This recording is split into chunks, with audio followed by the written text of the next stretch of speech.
Coming up. The story was that this was an accident. Bianca had been putting her shotgun away. She'd been packing it into her gun case, her soft shell case, and something happened with the shotgun and it fired directly into her chest. So that was the story. For Vault Studios, I'm Reed Redmond. You're listening to The Daily Crime.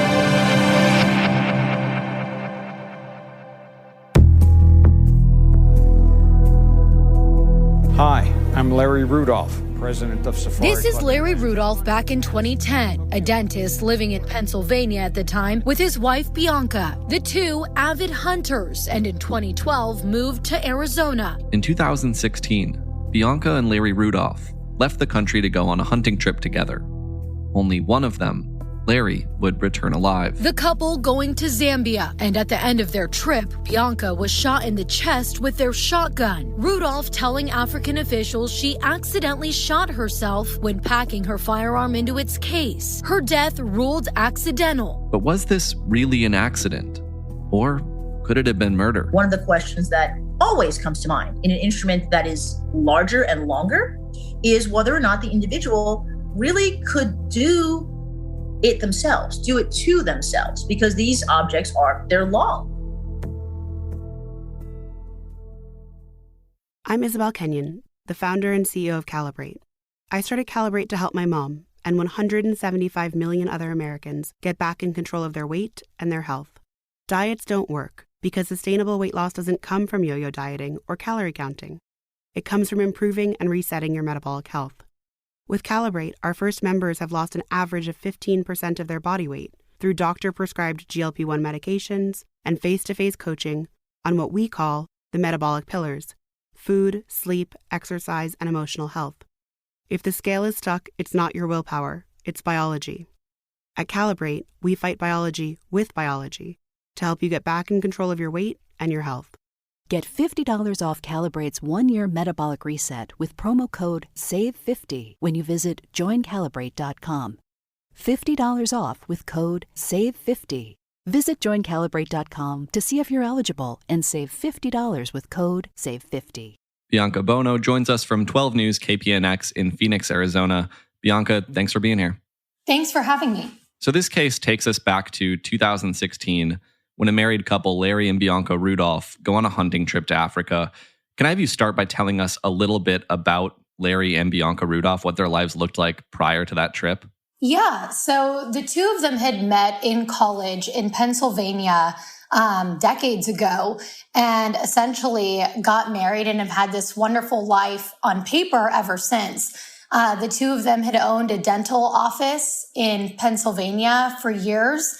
And they were also both avid hunters. So hunting was a really big part of their relationship and their life, and it took them all over the world. And it will, of course, take them to what we now know was the last trip Bianca would take in 2016. But hunting was a big part of their lives. They raised 2 children together. And around 2012, the two of them had moved from Pennsylvania to Arizona. And we know that Larry Rudolph had been traveling back and forth ever since 2012 from Pennsylvania to Arizona to maintain his dental company while also, building a life here in Arizona. So again, they have this trip planned in 2016. They're going to travel to Zambia with, as you reported, the goal of killing a leopard. Was this somewhere they'd visited before? It was. It was actually not their first time to Africa in 2016. They had a series of trips with different goals on each trip to hunt different animals. As I mentioned, they were avid hunters and big game hunting was a big part of their lives. And this particular trip from September to October of 2016 was for Bianca to kill a leopard. Take us through then what happens when they go on this trip. Yeah, so the two of them spent a couple of weeks in Zambia. They were unsuccessful in hunting the leopard. And towards the end of their trip, the two of them were packing up. It was the last day they were set to leave. And Larry Rudolph said he was in the bathroom and he heard a gunshot go off, as did several other employees at this camp that they were staying at. When he ran out into the common area, he said he found Bianca lying on the ground with a shotgun wound to her chest. Other employees showed up as well, and they tried life-saving measures, but were unable to save her. Quickly, the situation developed, and Larry was speaking with the U.S. Embassy there to get Bianca's body cremated, and he wanted it done as quickly as possible. Then he got back to the U.S., and, the story was that this was an accident. Bianca had been putting her shotgun away. She'd been packing it into her gun case, her soft shell case, and something happened with the shotgun and it fired directly into her chest. So that was the story. This was an accident. Larry came back to Pennsylvania and then moved back here to Arizona and has been living his life here for the past 5 years. And all of that really has changed in the past couple of weeks.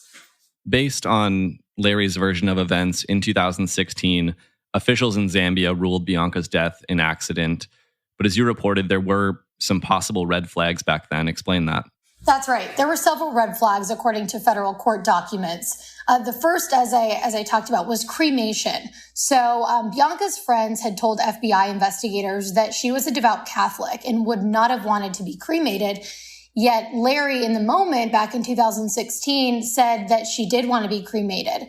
Her friends also reported witnessing him pay cash to officials in Zambia to rush the cremation process.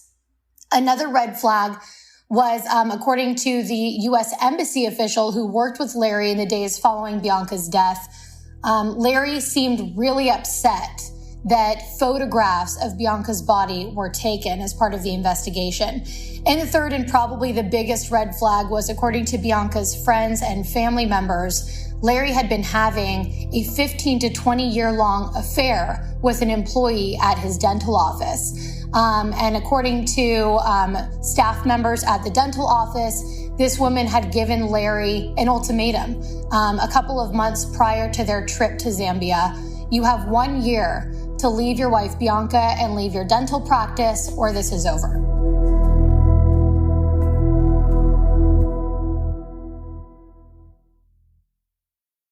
Another detail that's tied up in all of this is that we've learned Bianca had a pretty sizable life insurance policy. Tell us about that.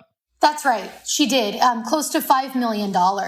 And again, according to federal documents, she died in early October. By the end of October, Larry was filing claims for that insurance policy. So by March of 2017, Larry would cash out $4.8 million. We then have this window of time where we don't hear much of anything. But then there's all of a sudden news this past December, in December of 2021. What happened? Yeah, I think that was the big head scratcher for a lot of people. What has taken so long? But really, logistically, this case seems to have been kind of a nightmare for investigators. This happened in Zambia, so it's difficult enough to get foreign documents and investigative reports that were taken at the time, interview folks that were working at the camp that may have witnessed something that may no longer be working there. So the FBI has been investigating this case for the past 5 years. And finally, things came to a head in late December when ultimately Larry Rudolph was arrested and charged with mail fraud and foreign murder. So today he remains in custody. He's right now being held until his trial, which is set to begin in late February. And currently right now, there's a legal battle happening between his defense team and prosecutors. They're arguing that he should be released until his trial, whereas, of course, prosecutors want him remained in custody. You mentioned the charges were murder, and then there was a charge of mail fraud. Do we know why that mail fraud charge was tacked on? From my understanding, it's essentially because in order to have claimed this life insurance policy, Larry had to prove to these insurance companies that Bianca's death was an accident. And the second that investigators determined it not to be, in their opinion, that's where the fraud lied. So he was essentially cashing out this life insurance policy, millions of dollars, under the impression that she had died in an accident, when now investigators are saying it wasn't. So that's where the mail fraud comes into play. We've also learned some new information from a medical examiner in Colorado where the case is being handled. What have we learned from that medical examiner? That's right. So this has really been a fascinating case for investigators because, as I mentioned, Bianca's body was cremated in 2016, just days after she died. So investigators weren't able to reference her body and medical examiners weren't able to look at it in terms of just determining, what the cause of death was. So what they've done over the past several years are a series of tests using shotguns that were similar to that was used in Bianca's death. Testing to see if it would have been physically possible for someone of her size to pull a trigger accidentally on a long shotgun as was used in this case. So between several different tests, and of course, as the medical examiner in Colorado ruled, they say it wouldn't have been physically possible for Bianca to have pulled the trigger.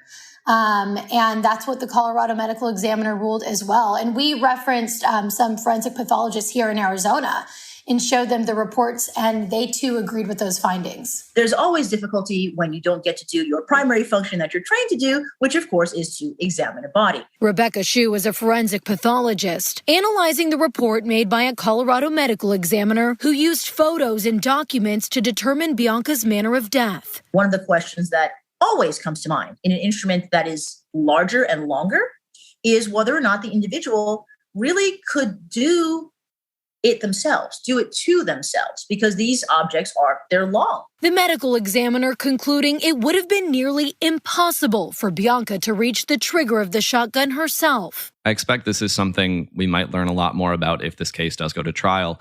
But have you been able to learn anything about why this arrest took so long, why it took 5 years? I haven't. And it's a question that I cannot imagine how frustrating it was for Bianca's friends and family members who had raised red flags about her death in the days following 5 years ago. So they've had to be really, really patient throughout this process.